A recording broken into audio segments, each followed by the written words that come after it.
కుర్రాడు గత 5 సంవత్సరాలుగా బజారులో సూప్ నూడిల్స్ అమ్ముతూ ఉంటాడు. అయితే ఇతడు తన నూడిల్స్ ను కప్పు 50,000కు అమ్ముతూ ఉంటాడు. అయితే అందరూ ఇతడు నూడిల్స్ రేటు ఎక్కువ అని అనుకుంటారు. కానీ ఇతడు ఎవరి మాటలు పట్టించుకోడు. అయితే ఒకరోజు అటుగా వెళ్తున్న ఒక పెద్దాయన సువాసన వచ్చేసరికి ఈ కుర్రాడి బండి దగ్గరకు వచ్చి తినడానికి ఏమైనా చేయమంటాడు. అప్పుడు ఈ కుర్రాడు కప్పు 50,000 చెప్తాడు. కానీ ఈ పెద్దాయన నువ్వు రుచిగా చేస్తే ఎంత డబ్బైనా ఇస్తానని చెప్తాడు. దీంతో ఈ కుర్రాడు వెంటనే కుకింగ్ స్టార్ట్ చేస్తాడు. స్టవ్ వెలిగించి నూనె వేడి చేసి మంచి మసాలాలు వేసి నూడిల్స్ రెడీ చేస్తాడు.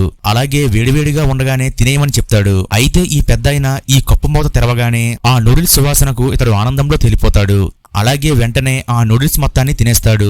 ఇది తిన్నాక ఈ పెద్దాయనకు హాయిగా అనిపిస్తుంది. ఆ తరువాత ఈ కుర్రాడు తినడానికి డబ్బులు ఇవ్వమని అడుగుతాడు.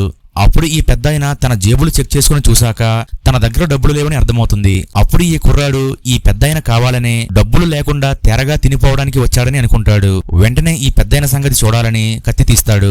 ఎంతలో సిటీ పోలీస్ రోడ్డుపై బండి తీయమని కేకలు వేస్తాడు. దీంతో ఈ కుర్రాడు తన నూడిల్స్ బండి తీసుకుని అక్కడి నుండి పారిపోతాడు. ఎంతలో ఈ పెద్దాయన మనవరాలు అక్కడికి వస్తుంది. అయితే అనారోగ్యం కారణంగా సరిగ్గా భోజనం కూడా చేయలేని తన తాత కప్పుడు నూడిల్స్ తినేసరికి ఈ అమ్మాయి షాక్ అయిపోతుంది. అలాగే ఈ నూడిల్స్ చేసిన కుర్రాడిని వెతికి పట్టుకోమని తన అసిస్టెంట్స్ చెప్తుంది. అయితే ఈ కుర్రాడు తన కూతురిని స్కూల్లో నుండి పికప్ చేసుకోవడానికి వెళ్తాడు. అక్కడ కూతురిని టీచర్ తిడుతూ ఉంటుంది. ఎందుకంటే ఈమె ఇంకో పిల్లాడిని కొడుతుందని చెప్తుంది.